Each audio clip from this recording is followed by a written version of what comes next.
नमस्कार दोस्तों, स्वागत है आपकी अपने YouTube चैनल आइडियल अड्डा में। दोस्तों, आज की इस वीडियो में बात करेंगे भारतीय राज्य व्यवस्था यानी इंडियन पॉलिटी के भारत का संवैधानिक विकास, constitutional development of India.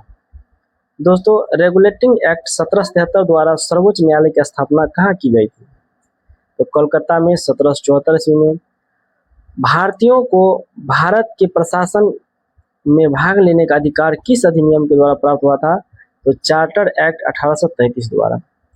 Vidhan Parishad को बजट पर बहस करने की शक्ति किस अधिनियम द्वारा प्राप्त हुई थी? तो भारत परिषद अधिनियम 1892। केंद्रीय विधानमंडल सर्वप्रथम किस अधिनियम द्वारा द्विसदनीय बनाया गया था? तो 1919 के भारत शासन अधिनियम द्वारा। भारत के राष्ट्रपति को अध्यादेश निर्गत करने की मूल शक्ति किस अधिनियम से प्रेरित है? भारत शासन अधिनियम 1935। भारत का संवैधानिक विकास ईस्ट इंडिया कंपनी के अंतर्गत और ब्रिटिश क्राउन के अंतर्गत। ईस्ट इंडिया कंपनी के अंतर्गत सबसे पहले रेगुलेटिंग एक्ट 1773 लाया गया था। East India act 1784। उसके बाद आया चार्टर एक्ट 1793। उसके बाद आया चार्टर एक्ट 1813। फिर आया चार्टर एक्ट 1833 और सबसे अंत में आया चार्टर एक्ट 1853। ब्रिटिश क्राउन के अंतर्गत भारत शासन अधिनियम 1858, भारत परिषद अधिनियम 1861, भारत परिषद अधिनियम 1892, भारत परिषद अधिनियम 1909, भारत परिषद अधिनियम 1919, भारत शासन अधिनियम 1935 और भारतीय स्वतंत्रता अधिनियम 1947। केंद्र में द्वैध शासन व्यवस्था किस अधिनियम के द्वारा लागू की गई थी? तो भारत शासन अधिनियम 1935। ब्रिटिश भारत में किस अधिनियम में संघीय शासन का प्रावधान था? भारत शासन अधिनियम 1935। भारत शासन अधिनियम 1919 की समीक्षा करने के लिए वर्ष 1927 में साइमन कमीशन का गठन किया गया था। अखिल भारतीय संघ स्थापित करने का प्रावधान किस अधिनियम में किया गया था?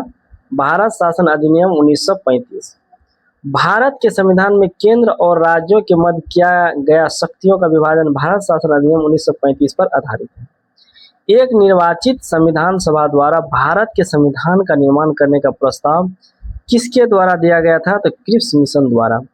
भारतीय संविधान सभा का गठन किसके द्वारा किया गया था? तो कैबिनेट मिशन 1946 के अंतर्गत। कैबिनेट मिशन द्वारा प्रस्तुत योजना के अनुसार संविधान सभा में प्रांतों से प्रतिनिधियों का निर्वाचन किस अनुपात में किया गया था? तो 10 लाख की जनसंख्या पर एक सदस्य। भारतीय संविधान का निर्माण करने वाली संविधान सभा के सदस्यों का चुनाव किसके द्वारा किया गया था? विभिन्न प्रांतों की विधानसभाओं के द्वारा। अंतरिम सरकार 1946। जवाहरलाल नेहरू राष्ट्रमंडल संबंध तथा विदेशी मामले, सरदार वल्लभ भाई पटेल गृह सूचना एवं प्रसारण, डॉक्टर राजेंद्र प्रसाद खाद्य एवं कृषि, जॉन मथाई उद्योग एवं नागरिक आपूर्ति, जगजीवन राम श्रम मंत्री, सरदार बलदेव सिंह रक्षा मंत्री, लियाकत अली खां वित्त मंत्री, सी राजगोपालाचार्य शिक्षा मंत्री। भारत की संविधान सभा की पहली बैठक कब हुई थी? 9 दिसंबर 1946 को। भारतीय संविधान का प्रथम प्रारूप सर BN राव द्वारा तैयार किया गया था। संविधान सभा का अस्थायी अध्यक्ष किसे चुना गया था? डॉक्टर राजेंद्र प्रसाद को। संविधान सभा में पंडित नेहरू द्वारा उद्देश्य प्रस्ताव कब प्रस्तुत किया गया था? 13 दिसंबर 1946 को। नेहरू द्वारा प्रस्तुत उद्देश्य प्रस्ताव संविधान सभा में कब स्वीकृत किया गया? तो 22 जनवरी 1947 को। भारतीय संविधान के निर्माण काल में संविधान सभा के कुल कितने अधिवेशन हुए थे? तो 12। भारतीय संविधान के निर्माण में संविधान सभा को कितना समय लगा था? 2 वर्ष 11 माह और 18 दिन। भारतीय संविधान सभा के संवैधानिक सलाहकार कौन थे? Sir BN Rao. भारत की संविधान सभा ने वर्तमान रूप में राष्ट्रीय ध्वज को कब अपनाया? तो 22 जुलाई 1947 को। संविधान सभा की प्रथम बैठक की अध्यक्षता डॉक्टर सच्चिदानंद सिन्हा अस्थायी अध्यक्ष के रूप में की थी। भारत का संविधान कब स्वीकार किया गया था? 26 नवंबर 1949 को। भारतीय संविधान पूर्णतः कब लागू हुआ था? 26 जनवरी 1950 को। संविधान सभा 9 दिसंबर 1946 को संविधान सभा की प्रथम बैठक हुई, जिसमें सच्चिदानंद सिन्हा को अस्थायी अध्यक्ष तथा 11 दिसंबर 1946 को डॉक्टर राजेंद्र प्रसाद को अस्थायी अध्यक्ष चुना गया। संविधान सभा का प्रारंभ 13 दिसंबर 1946 को पंडित जवाहरलाल नेहरू द्वारा प्रस्तुत उद्देश्य प्रस्ताव ऑब्जेक्टिव रिजोल्यूशन से हुआ, जिसे 22 जनवरी 1947 को सर्वसम्मति से स्वीकार कर लिया गया।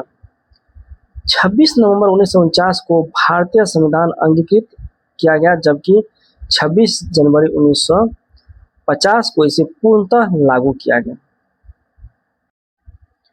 26 नवंबर 1949 को भारतीय संविधान किसके द्वारा अधिनियमित किया गया था? संविधान सभा द्वारा। जनगण मन को भारत के राष्ट्रगान के रूप में कब अपनाया गया था? 24 जनवरी 1950 में। भारत सरकार द्वारा अशोक स्तंभ को राष्ट्रीय चिन्ह के रूप में अंगीकृत किया गया था 26 जनवरी 1950 को। संविधान सभा की सलाहकार समिति के अध्यक्ष सरदार वल्लभ भाई पटेल थे।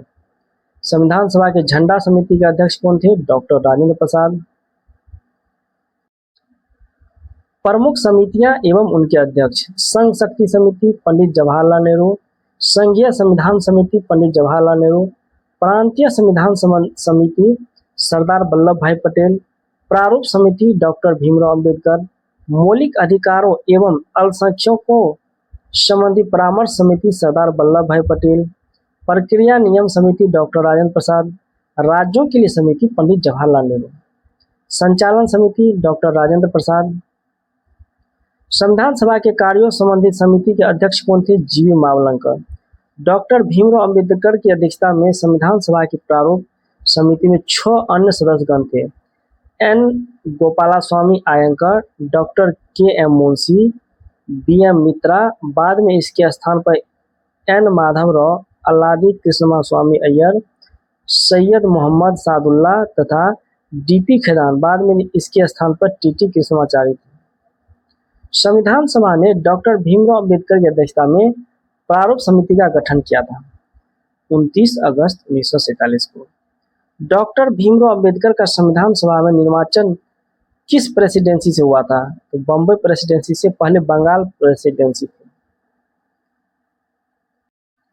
भारत का संविधान मूलतः 2 भाषा हिंदी तथा अंग्रेजी में लिखा गया था और सभी सदस्यों ने इन दोनों प्रतियों पर हस्ताक्षर